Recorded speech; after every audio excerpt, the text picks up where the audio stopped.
The art of remixing. It's all about putting your own unique flavor and spin on the sounds that you're given. So let's say, for instance, this pad sound here. Let's say that was part of a remix pack that you were given and you wanted to include that particular sound on your remix.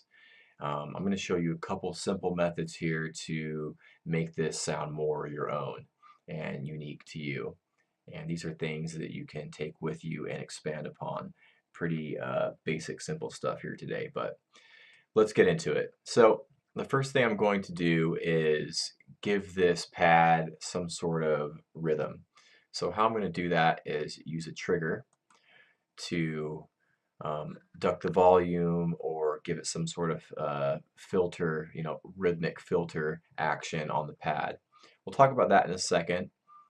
Let's just set up a simple little rhythm here. So I'm just going to use FL keys for this. It can be whatever. We're going to mute the output anyways. So one thing that I like to do sometimes is actually treat, let's say, 2, 3, or maybe even 4 bars as if it were 1 bar. And so what I mean by that is going to put down a simple note here. It's going to fill the space of 2 bars. It's using 16th notes here.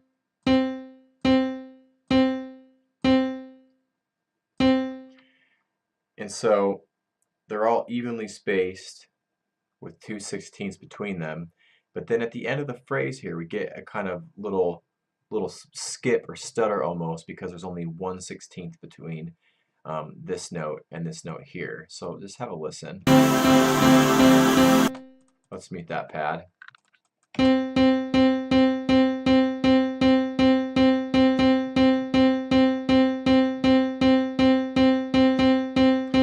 So it's extremely basic, but when you apply some effects and kind of, expand upon it, it can turn into something that could be quite interesting.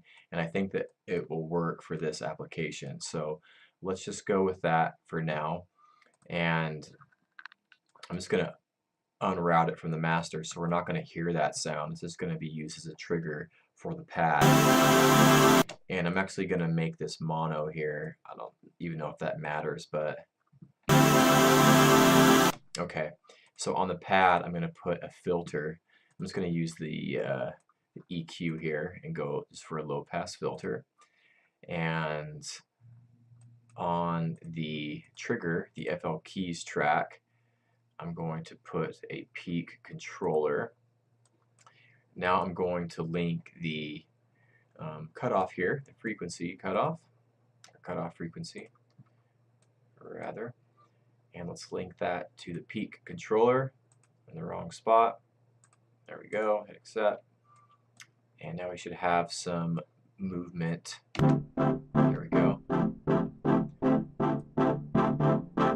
And we can adjust the bass here.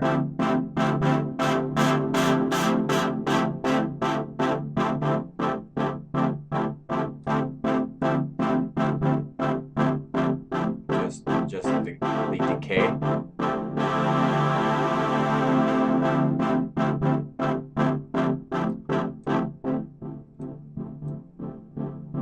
Just the volume.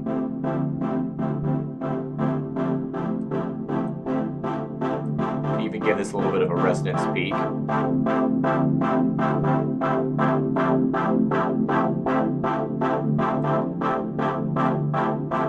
Then we can even go into the MIDI here of our FL keys trigger and adjust some of these velocities so they're not all the same.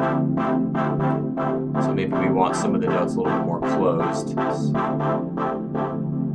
like that. You can adjust that here.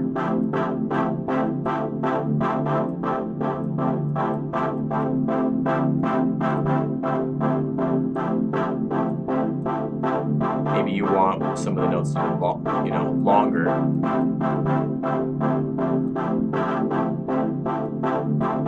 But I'm going to keep them all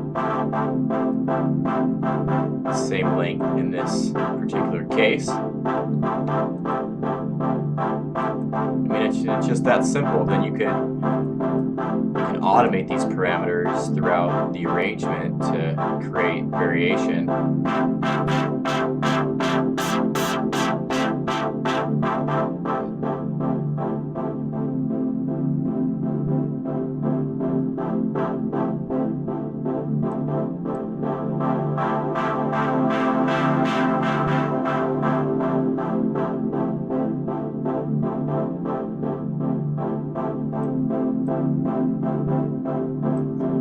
And then we can run it through our own effects as well to give it our own, you know, extra flavor as well.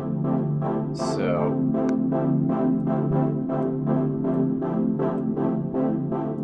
let's take it out of this track here. Let's take this off for now. So let's try a delay.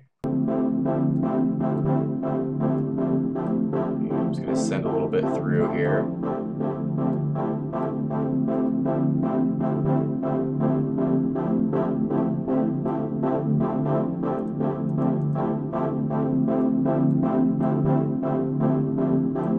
Let's turn the mix all the way up. Push the feedback up a little bit. Go for ping pong.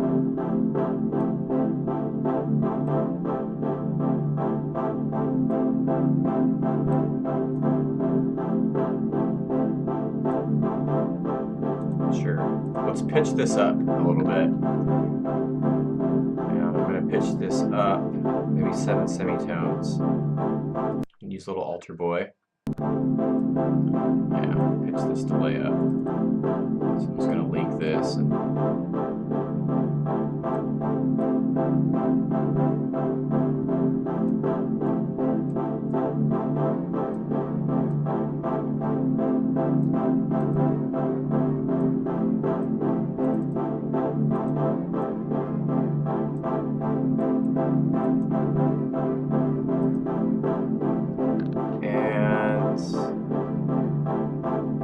Let's give this some reverb too.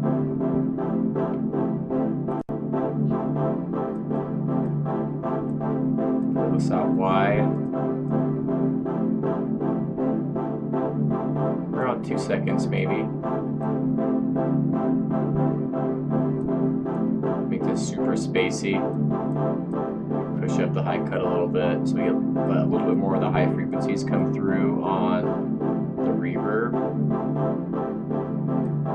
And then we can maybe clean things up a little bit.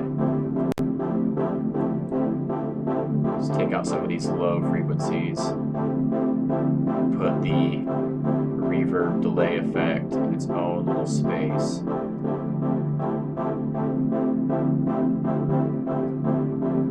And maybe even add a touch of distortion. I'm just going to add the driver plugin here. Just push up.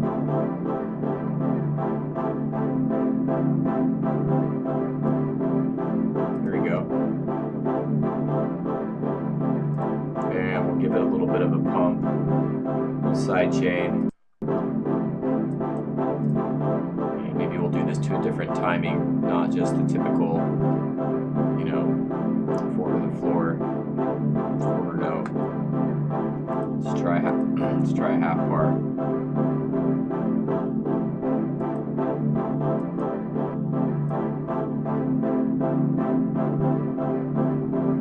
Mix a little bit of that in.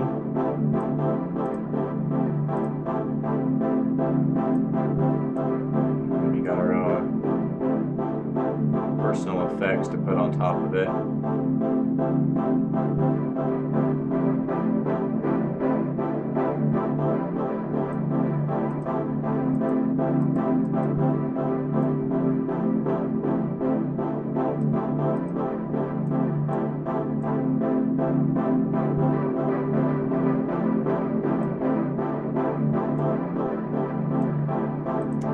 But yeah, that's, I mean, simple way to kind of put your own, you know, touch to a sound, and then it'll give you some options to be able to manipulate it and change it over time, and the arrangement.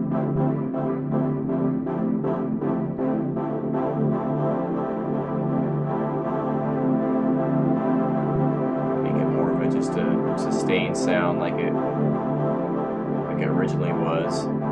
Bring back in our rhythm.